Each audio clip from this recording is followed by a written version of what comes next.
আসসালামু আলাইকুম বন্ধুরা, কেমন আছেন সবাই? আজকে আমি আপনাদের সাথে শেয়ার করব ডিম ভাজার রেসিপি।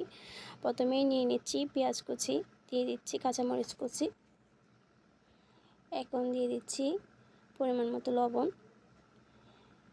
এখন একটু মেখে নিচ্ছি, ভালোভাবে কষলিয়ে কষলিয়ে মেখে নিতে হবে।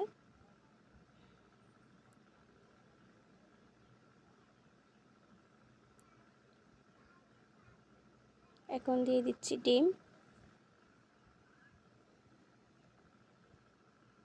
এখানে আমি একটা ডিম দিয়েছি, ডিম দিয়ে আবার ভালোভাবে মেখে নিচ্ছি।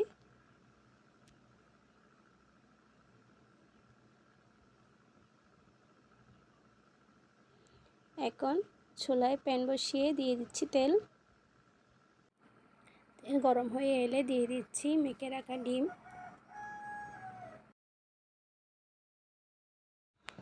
ডিম দিয়ে অপেক্ষা করছে এক পাশ হয়ে আসা পর্যন্ত।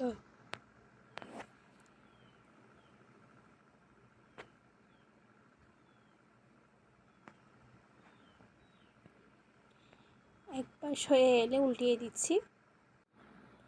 এখন আবার অপেক্ষা করছি কিছুক্ষণ আরেক পাশ হয়ে আসা পর্যন্ত।